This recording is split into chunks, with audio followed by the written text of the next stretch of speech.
Eh, ya, kembali lagi di Markas Podcast. Kali ini kita berbicara tentang persiapan Indonesia menjelang kontra Bahrain. Bersama saya Tangkas dan komentator tercinta kita, Bung Adi. Thank you, Bung. Ya, oke, Bung. Ini ada berita yang nggak bagus sebenarnya buat timnas kita nih. Karena Justin Hubner ya. Hubner itu nggak diajak atau dicoret sama Sintayong. Ini gimana sih? Artinya perpaduan back kita nih tanpa adanya dia ini. Justin Hubner tuh dicoret itu karena dia cedera ya. Ya cedera, karena cedera. Jadi ini tidak masalah sih sebenarnya. Tapi memang mengurangi Pemain daya tempurnya kita kan, daya bertahan khususnya. Ini kan juga terjadi pada saat Piala Asia kemarin kan, Justin Hubner dan juga akumulasi ya. Bukan dia dapat absen sebelumnya. Iya, absen dia. Nah, sekarang tidak masalah sih, kita kan masih punya Rizky Ridho, apalagi Jordi Amat sudah masuk lagi ya. Nah, itu kedatangan si Mes Hilgers gimana? Apalagi dengan kedatangan Mes Hilger ya. Tapi Mes Hilger kan itu posisinya di kanan biasanya, kalau Hubner kan di kiri. Oh iya. Ya, nanti bagaimana racikan Sintayong? Iya sih. Ya, biasanya kan dipakai 3 central back. Ya, biasanya dia pakai 3 central back, terus 2 wing back. Nah, mungkin kalau prediksi saya, mungkin Jordi Amat mungkin bisa makan main. Jordi Amat, terus Bang Jai ya. Bang Jai di tengah. Ya, atau Rizky Ridho. Kalau Mes, karena saya lihat jadwalnya dia kan padat. Dia main di UEFA kan, mungkin belum dipasang dulu, kan mungkin adaptasi lah atau bagaimana. Tapi kan kita ini kan prediksi ya. Iya. Ya nggak apa-apa. Kan prediksi. Jadi kemungkinan kalau menurut saya itu Jordi Amat, terus di tengah J, ya Bang J, terus di kanan Rizky Ridho ya. Nah, terus wingbacknya tetap Perdong dengan Sandy Walsh. Ya. Oh iya. Ya sih, bagus sih itu emang. Eliano itu bisa nggak posisi di dia kan back gitu? Kalau Eliano tuh kalau back sentral kayaknya saya belum pernah lihat ya. Biasanya dia main ke pinggir dia. Oh, di sayap biasanya. Sayap ya. Oke, itu yang pernah di dia back juga saya lihat di tengah juga pernah.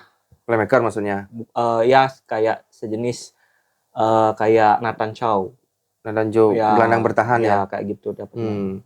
Tapi kebanyakan dia main di sisi pinggir, sayap berarti. Oke.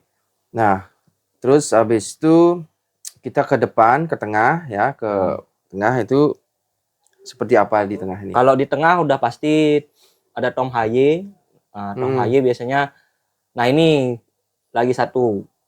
Biasanya ada Nathan Chow dan Van Jenner.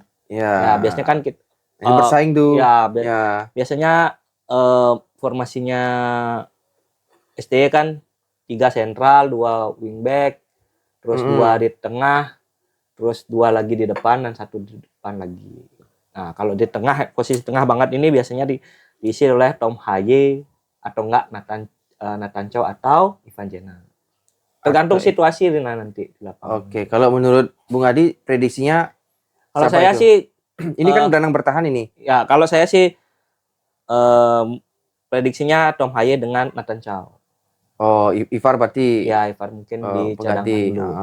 Tapi kan kita masih punya gelandang seperti Ricky Kambuaya masih ada. Iya, Ricky Kambuaya. Ya. Nah, Ricky Kambuaya belum pernah main. Ya, belum pernah dipasang sama.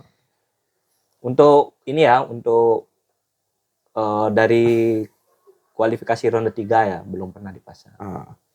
Oke, terus gelandang serang. Jadi gelandang serang Tom Haye. Ya, Tom Haye gelandang serang. Sayap itu mungkin kalau prediksi saya masih Orat Mangun dengan Marcelino.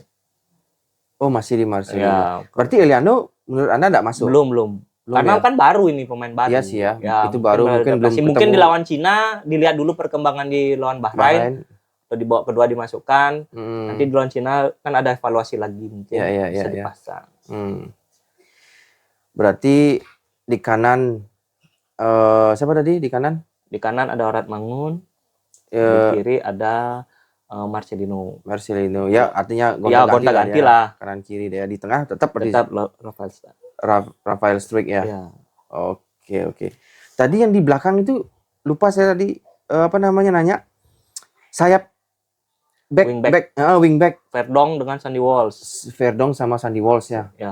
Verdong ini kayaknya udah paten ya. Udah paten kayaknya. Udah paten ya. Main di klubnya juga udah bagus banget kemarin. Masalahnya ya wingback kiri ini persaingannya tuh luar biasa nih. Ya, ada Verdong, ada Arhan sama ada Arhan, ada Saint Patinama ya. Dan yang dipadankan sementara ini Verdong. Kiper sudah pasti lah ya. Ini masalah kiper. Saya dapat berita baru bahwa Martin Pas mengalami cedera ringan. Kemarin saya dapat infonya dari situsnya FC Dallas. Oh, dari situsnya FC Dallas mengonfirmasi bahwa di Instagramnya kalau nggak salah saya lihat. Ya, di Instagramnya cedera ringan. Ya kalau gini posisinya Sintayong gimana ya? Kalau posisi kayak gini, ya mudah-mudahan nggak cedera parah ya. Mudah-mudahan kan masih ada berapa hari lagi nih kan mudah-mudahan di Bahrain bisa main kan. Lagian ini tanggal 10 main masih ya mungkin semingguan masih ada waktu untuk penyembuhan. Ya. Jadi kalau situasi seperti ini, kalau saya lihat mungkin pemain yang dari Italia harus kita normalisasi deh. Siapa tuh? Audero. Oh, Emil Audero-nya yang dari Lombok. Emil Audero kalau nggak salah tuh. Emil Audero. Iya. Kan bapaknya nggak mau. Bukan itu kan waktu bapaknya bilang nggak mau itu kan pada zamannya PSSI yang dulu, yang lagi gelap-gelapnya, lagi suram-suramnya itu. Makanya suram. Kalau sekarang kan lihat dari Berarti zaman itu siapa itu? Ketua PSSI-nya? Jangan. Ya mungkin pemirsa udah tahu sendiri itu. Tapi sekarang bapaknya si Emil itu ada konfirmasi. Konfirmasi. Oh, ada konfirmasi lagi. Ada kan waktu ini udah si Emil udah fotoan bareng sama Erick Thohir. Itu editan apa? Enggak lah, itu udah ketemu itu. Udah ketemu beneran itu ya? Ya. Nah, kan dari Emilnya sendiri sudah pingin dia membela Indonesia. Nah, kita sudah kan ya masih banyak netizen yang bilang sakit hati kan karena ucapannya bapaknya. Sekarang lihatlah kalau misal nih Pas beneran cedera, perlu nggak kita sama Emil? Iya. Itu udah kita inilah, jangan terlalu mentingin ego lah, mentingin Indonesia yang penting kan. Benar banget. Ya, mentingin Indonesia, gimana biar Indonesia bisa maju. Tapi tetap yang pasti kan faktor orang tua itu kan penting ya. Tapi kan orang tuanya katanya memang mau kan, karena zamannya dulu itu zaman suram-suramnya gitu. Suramnya jadi ya wajar sih. Ya seorang orang tua yang nggak mau anaknya yang bagus kan terlibat di situasi yang suram gitu kan. Sekarang PSSI udah dengan diketuai Pak Erick Thohir, keren itu, luar biasa itu. Iya, keren tuh Pak Erick Thohir, emang keren tuh. Sayangnya kan kita memang sih minim dari striker ya. Padahal back itu banyak sekali yang pengen masuk. Striker yang kita kurang. Iya, memang belum sih waktu sih. Cuman agak gregetan sih. Ya. Kayak misalkan kita ngomongin striker tuh kita ngomongin Ole kan. Ole. Info-info yang terbaru kan memang dianya yang masih bimbang kan antara iya dan tidak itu kan. Cuman kan kita sebagai netizen kan jadi gregetan itu ya kan, gregetan. Ya tapi keputusan memang ada di dia. Kita kan nggak bisa memaksa kan. Kemarin juga SDE kan nonton Jem Raven yang main U20. Oh, di waktu lawan Yaman. Ya, waktu lawan Yaman. SDE bilang kan belum waktunya dia naik untuk ke senior. Oh, artinya sudah diamati ya. Ya, sudah diamati. Jadi memang kita perlu striker yang sangat tajam. Dan Sananta sekarang kan dicoret. Sananta dicoret, benar. Sananta dicoret. Sananta dicoret, diambil lah pemain Persebaya, Malik Rizaldi. Marek Rizaldi. Kembali lagi Marek Rizaldi. Ya dulu pernah ya. Ya udah lu. Cuman kemarin waktu lawan Arab sama Australia tidak dipanggil. tidak dipanggil ya. Ya waktu ini juga waktu kualifikasi juga. Waktu kualifikasi ada dapat main. Ya sempat dia main di Sempat round dia main. di round 2 kayaknya dia. Di ronde kedua Ya itu awal-awal. sempat kayaknya Ya mainnya. awal-awal dia dapat main. Di ronde ketiga dia Yang belum ronde sempat dipanggil ini belum. Itu menurut Bung Adi itu gimana tuh? Kualitas Seorang bagus, pemain bagus, Malik Rizaldi itu pemain bagus Persebaya. saya lihat. Karena saya juga kurang nonton League One. Dia League One ya yang belum. Itu posisinya di mana sih? Striker bisa, sayap juga dia bisa. Oh, dia Ya, multi saya lihat ST striker dan wing dia bisa. wing ya. Kalau striker kayaknya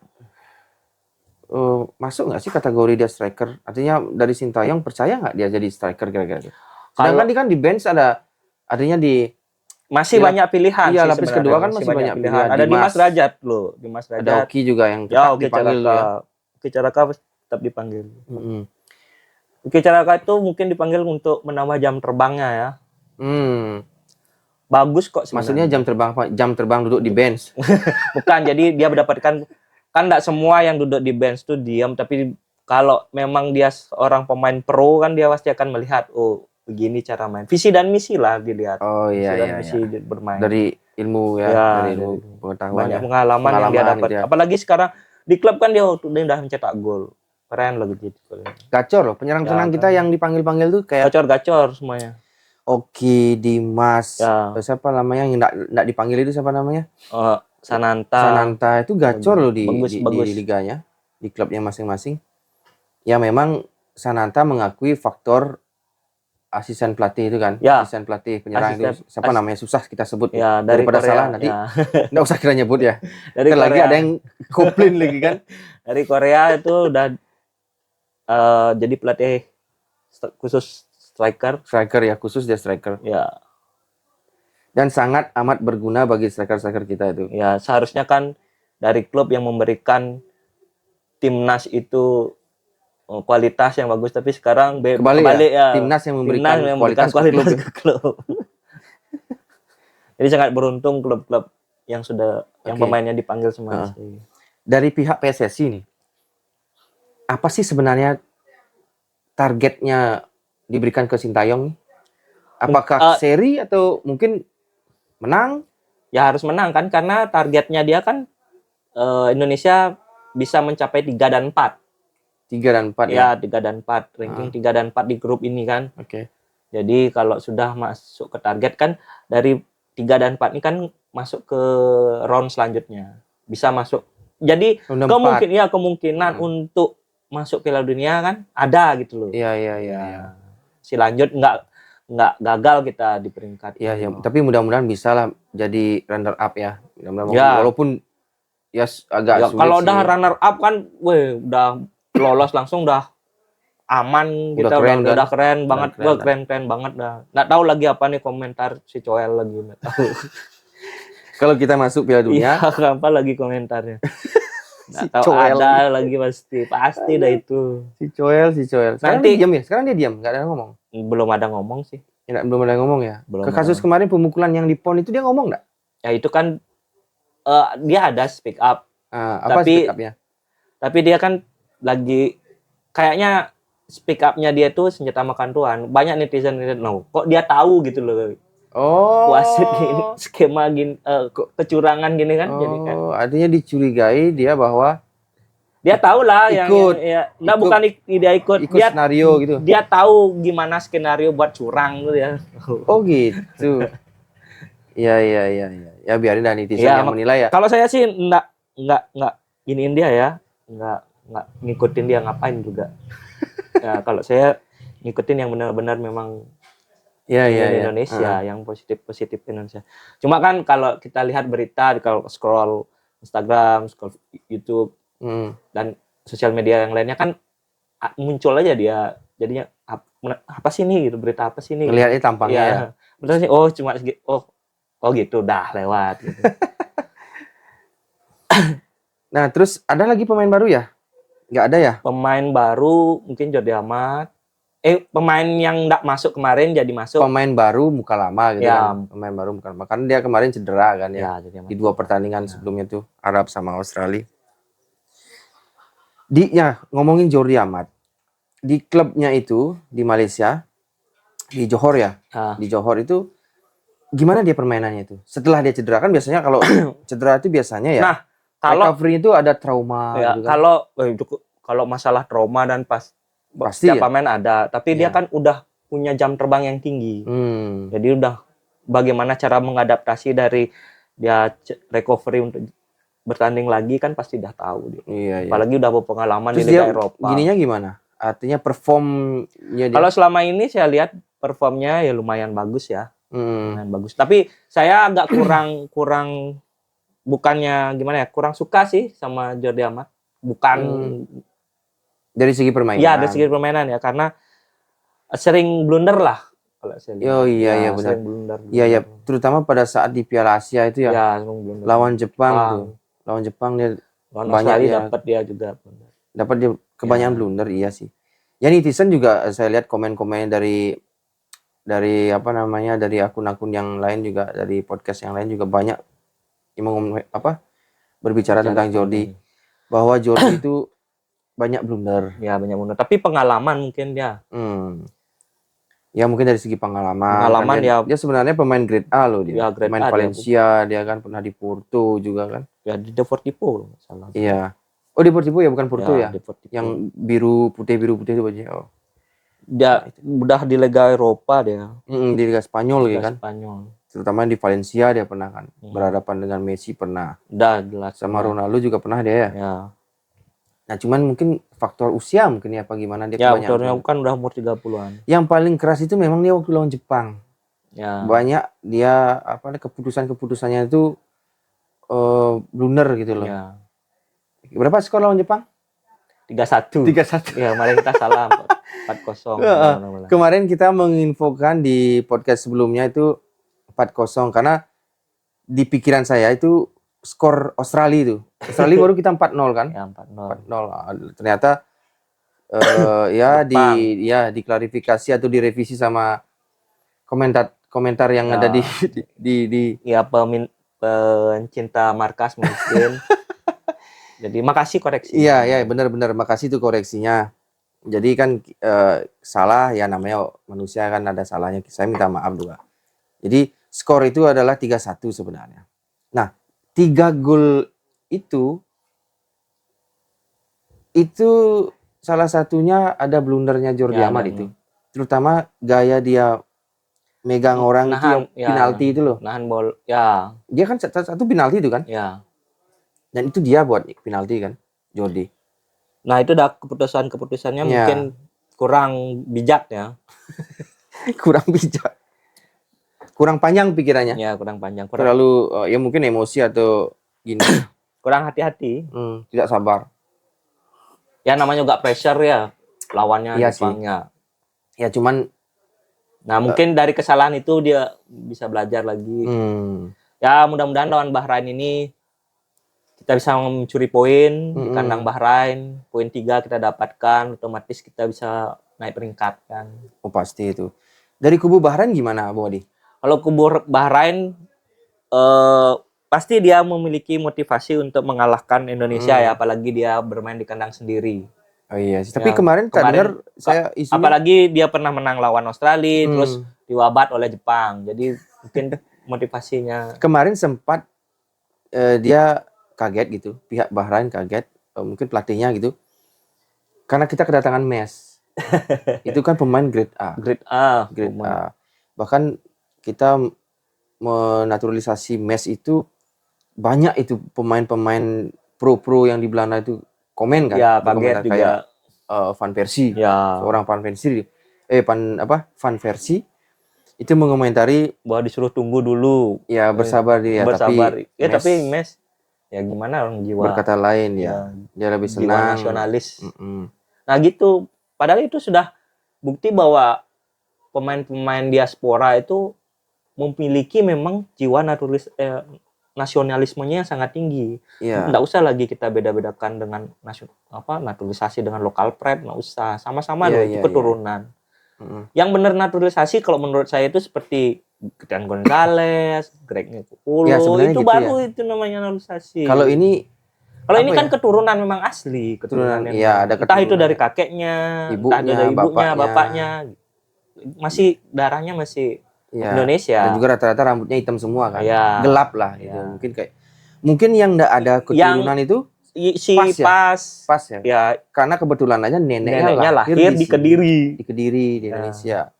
Jadi masih bisa ditoleransi sama Indonesia kan Indonesia gitu. dan Malaysia kan iri dia. Hmm. Kemarin ada salah satu pemainnya yang main di Liga Belanda kalau nggak salah akan naturalisasi ke Malaysia. Belanda apa Inggris? Yang Burnley itu ya kalau nggak salah ya? Bukan, kayaknya di Liga Belanda deh kayaknya Belanda tuh ya. ya. Tapi gagal karena Oh, itu gagal. ya karena itu buyutnya. Maksudnya Buyutnya yang ada keturunan dari Malaysianya. ya kan berarti ada. Ya Boleh kan, dong. tapi kan FIFA itu membatasi cuma 2 tingkat. Kakek Ya, sampai sampai kakek kakek. terakhir. Oh, Nah, ya, gitu. Dan dia mempertanyakan tentang membandingkan dengan PAIS. Dengan pas Ya, kenapa Martin. PAIS bisa, ternyata ini nggak bisa. Neneknya lahir di sini gitu. Ya, karena Oh. PAIS itu kan beda dia. Hmm. Nggak sama dengan naturalisasi. Ada Malaysia yang berhasil di Ada banyak. naturalisasi. Banyak. Terutama yang pemain, kalau nggak salah ya, ya silakan komen ya, biar kita juga kita saling terbuka ya. Kalau memang saya salah, silakan komen. Ya mungkin ada yang Mm-mm. ini Yang tahu gitu ya, loh, yang tahu jelas gitu. Dia klubnya Burnley di Inggris dan Oh. sudah berhasil naturalisasi. diresmikan di Malaysia dan akan bermain gitu. Nah, ya jadi tetangga-tetangga kita kan Tetangga-tetangga negara-negara kita kan banyak yang naturalisasi sudah mulai. Singapura tuh dulu. Singapura ya. kan memang dari dulu Ya, tuh. Memang dia Singapura. sempat jaya, cuman jaya sampai AFF. Filipina dulu juga ada. Filipina, iya. Sekarang pun yang Vietnam yang rata-rata. Nah, Vietnam gimana? Yang Vietnam kan rata-rata pemainnya asli Vietnam. Ada strikernya sekarang yang naturalisasi.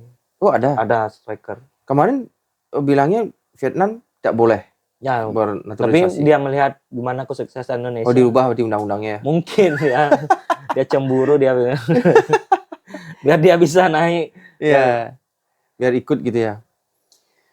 Oke, berarti mudah-mudahan lah kita berdoa bersama-sama ya. Ya, pasti Kita berdoa bisa ya nggak lolos. usah mulu-mulu lah, artinya dapat poin lah di Bahrain. Dapat poin. Harus minimal dapat seri poin. lah 1 poin. Janganlah minimal, harus Harus menang berarti. Ya, harus menang. Keren. Dan di situ pun kita bisa melihat bagaimana STY kualitasnya STY lebih bagus lagi. STY ini apa namanya? Ujiannya nih di sini nih. Ya, di sini ujiannya. Di sini.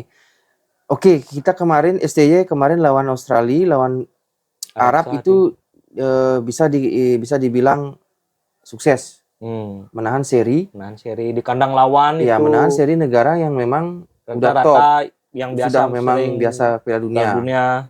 Arab dan Australia. Ya. Dia seri di kandang dan tandang. Itu luar biasa. Dikatakan sukses lah, bisa dibilang sukses. Nah, Bahrain ini, disinilah gininya. Apa nama ujiannya? Ujian STY ini. Apakah di sini bisa menang? Dan di sini pun bukan STY saja yang ujian. Seluruhnya ya? Seluruhnya, terutama 2 pemain baru kita. Oh, si ya, Mes. kalau dia dikasih kesempatan untuk bermain, di sinilah dia menunjukkan performnya. Menunjukkan ke. Dan kalau misalnya Mesilgar ini melakukan blunder, udah caci makian. Janganlah. Pasti itu, ada aja. Itu yang sangat, saya setiap ada pemain baru yang memiliki grade yang di atas. Kalau membuat kesalahan, saya takutnya dibully ya sama netizen. Janganlah. Ya, kita kan sama-sama manusia gitu loh. Sama-sama manusia. Ayolah kita berpikir dewasa, positif. Iya, berpikirlah dewasa. Jadi setiap orang ya, bisa memang melakukan kesalahan. Kritik tuh boleh, tapi jangan sampai membuli, menghujat gitu. Benar. Ya. Di gini aja, di apa namanya? Kan begini. Yang namanya Messi ini sekarang dia untuk pertama kali membela Indonesia. Namanya hal baru kan pasti dia. Sehebat apapun pasti grogi. Iya, benar. Pasti grogi. Tapi mudah-mudahan sih tidak melakukan kesalahan ya. Saya yang kemarin yang PES pertama kali itu, aduh ngelakukan Martin kesalahan. Paes. Oh, yang jadi penalti itu diarahkan. Akhirnya dia menunjukkan kualitasnya, nepis, Ah, kan udah keren. keren. Ya. Langsung Ya, dan netizen memuji dan memuja kan. ya. Padahal kalau dia katanya kalau balik lagi ke Amerika ke Dallas, nggak ada yang gerumutin dia sempet. Ya, dia biasa aja. Kalau udah sampai Indonesia dia sampai nggak bisa keluar kayak gitu. Iya. Jadi di sini dia kalau jalan-jalan dikerubutin Ya, orang. kalau Terus udah nyampe ketika dia balik ke Amerika udah biasa aja. udah kayak orang biasa ada jadinya Ya. kan. Padahal dia pemain juga di situ kan. Ya. Oke. Oke, Bung Adi. Biasa terutama yang FOMO. Terakhir. Ini kan jadwal Indonesia nih, timnas kita ini padat, ya kan? Ya, Padat banget. bukan jadwal timnasnya yang padat, tapi jadwal pemainnya yang padat. Ya, Ya. oke. Nah, timnasnya juga menurut saya sih padat. Ya. Karena apa? Karena selain dia harus melewati ronde 3 ini, Sintayong sama pemain-pemainnya itu harus ada event yang namanya AFF. Dan itu mau nggak mau harus dia Piala Ciki. ya Piala Ciki. Iya itu udah mau nggak mau dia harus tetap kan harus ya kalau menurut saya ini kan AFF bukan sebagai kalender FIFA, benar. ya kan? Nah, disinilah kalau menurut saya STY mengambil pemain-pemain yang ada di klub-klub Indonesia, biar nggak dibilang. Nah, kira-kira Bung Adi ini STY itu nggak mantau pemain. Ya, prediksi Bung Adi Liga, gitu. pemain apa dan pemain siapa saja yang akan AFF nih? Sekarang kita bahas line up untuk AFF nih. Nah, sebagian besar aja. Ya, sebagian besar. Yang pasti Hernando, Ferrari, terus siapa lagi ya? Yang diaspora? Ya, yang diaspora si Rizky Ridho. Oh, Rizky Ridho kan ini lokal. Oh, kalau yang diaspora kayaknya enggak ya, karena kan enggak mungkin dilepas. Ya, makanya saya bilang kan yang main di liga yang main di liga yang diturunkan. Ada nggak kemungkinan U23-nya? Kalau U23 bisa saja sih. Bisa saja ya. Ya bisa. Tapi kan U23 ini dengan senior hampir-hampir sama kan pemainnya kan? Oh iya. Hampir-hampir sama. Ya kayak mungkin Marcelino kan udah nggak mungkin karena dia main di Oxford ya. Oh iya. Oxford dia main. Strict, kira-kira Rafael dilepas nggak sama Liga Australia sama klub Australia itu? Roar tuh. Kalau strike nggak usah lah ya. Kayaknya nggak dilepas ya. Tapi kan tim Australia kan ikut nggak sih Australia AFF? Australia kayaknya nggak ikut deh Australia. Nggak ikut ya? Nggak ikut kayaknya. Dia cuma yang kalau nggak salah ya kayaknya yang juniornya aja yang U23-nya baru ikut ya. Oh, seniornya nggak ikut. Nggak mau ikut apa gimana sih? Nggak tahu juga ya. Karena Piala Ciki Piala Ciki. Piala Karung, Piala Ciki apalah lagi orang dibilang tuh. AFF itu. Yang jelas pasti pemain-pemain yang ada di Liga Indonesia, Ligue 1 pasti akan bermain seperti Maklok lagi pasti akan main, Sananta, Dimas Derajat. Kalau saya berharap Lili Pali itu pembuktian di sini kalau dia ditunjuk ya, kalau dia dipilih ya. Oke, Caraka bisa. Oke. Witan masih ada kan? Masih ada Egi. Banyak ya. Banyak kita ya. Banyak. Ya kan awalnya memang sebelum adanya pemain-pemain diaspora ini, pemain-pemain naturalisasi ini datang, kan pemain-pemain yang lama-lama. Yang lokal ya, pemain yang dulu tuh masih dipakai. Ya, itu. Lili Pali, Klopp. Lili Pali kan pernah yang kemungkinan besarnya kayak yang akan ikut AFF itu Lili Pali, Klopp, Rizky Ridho. Kalau Lili Pali saya belum ya. Karena nggak tahu apakah Lili Pali ini ditarik oleh STY. Apakah STY tertarik gitu loh maksud saya dengan Lili Pali. Netizen banyak yang minta. Iya. Kenapa kok Lili Pali diambil? Iya. Contoh saya juga berharap Lili Pali. Ya sebenarnya kalau kita berkaca dengan Liga kemarin. Lihat penampilan. Ya, Liga kemarin penampilannya kan ya stabil lah. Iya, keren dia.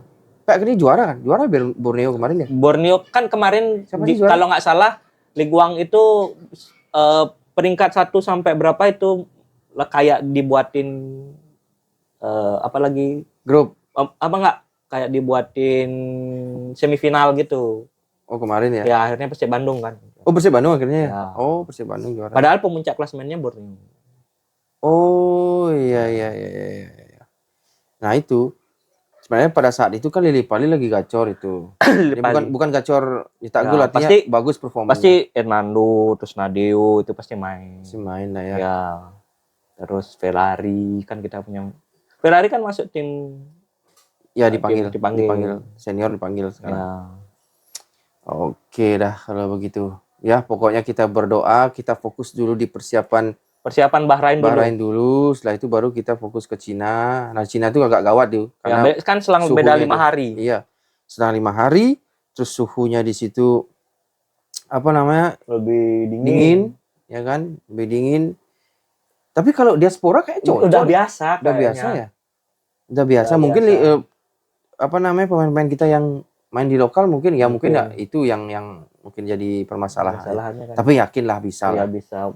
Yakinlah apalagi Pasti udah STY nggak mikirin kayak gitu. Iya. Dan Makanya dia minta charter ya, kan? Pesawat charter. Tim dari tim Indonesia yang ada kan nggak mungkin dia nggak Berarti mikirin. dia setelah Pasti pertandingan Bahrain pasti udah langsung dikasih nonton pasti bagaimana permainannya Cina. Iya. Bahrain pun lawan Bahrain pun pasti gitu, pasti ada evaluasi setiap. Nah, yang jadi ini kan permasalahan kan waktu pemain untuk training yang mau lawan Bahrain ini kan mepet. Apalagi match kita lihat dia akan bermain belum di liganya, belum di liga Eropanya. Tuh. Ya benar.